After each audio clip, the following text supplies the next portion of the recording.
ज्या ठिकाणी video shoot झाला, व्हिडिओ संपताना बघा तो आरोपी कसा वागतो. मग तिथं जी आरोपी तो जिथं होता ते कुठं होता? मुंबई पोलिसांचा, महाराष्ट्र पोलिसांचा माझ्या लहानपणापासून मला अभिमान वाटतोय. तो सुद्धा तिथं होता. मग याला सुद्धा सह आरोपी करणार का? महाराष्ट्र राज्याचे उपमुख्यमंत्री आदरणीय अजितदादा पवार साहेब ज्या दिवशी आमच्या संतोषांना देशमुख यांच्या कुटुंबाला भेट द्यायला सांत्वन आले, आम्ही सकाळी तिथून भेट देऊन गेलतो पवार साहेबांनी मी.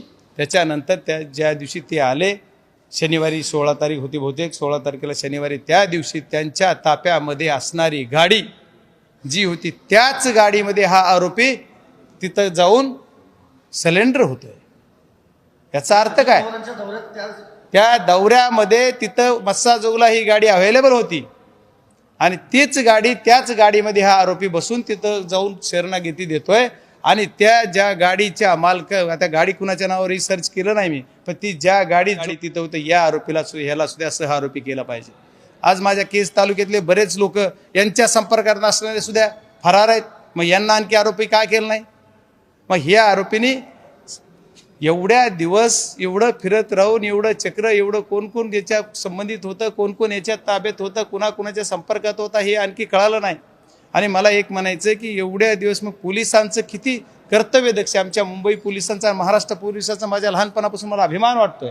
एवढे चांगले पोलीस असताना त्यांच्यावर कोण दबाव टाकते की पोलिसांना ही का आरोपी पकडता आला नाही? एवढंच नाही, CIDकडे तपास दिला. CIDची यंत्रणा सगळी त्याच्यामध्येच आहे.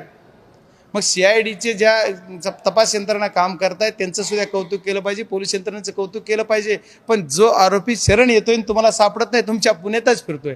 माझा दुसरा प्रश्न असा आहे प्रशासनाला आपल्या माध्यमातून, या आरोपी ज्या गाडीतून आला, जिथे व्हिडिओ शूट झाला, ज्या ठिकाणी व्हिडिओ शूट झाला, व्हिडिओ संपताना बघा तो आरोपी कसा वागतो. मग तिथं जी आरोपी तो जिथं होता ते कुठं होता?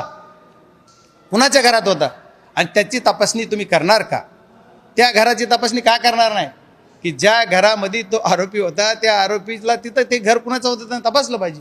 मग ज्यांच्या घरात आरोपी आहे त्याच संघटनेचे लोक काय आंदोलनात, म्हणजे आमच्या विरोधात आंदोलन करण्यासाठी पाठिंबा देतात. मग यांच्याशी काय संबंध आहे यांचा? हे खंडणीखोर जे सगळे आहेत त्या खंडणीखोरांचा संबंध कुठं जुळतोय हे सुद्धा बघितलं पाहिजे.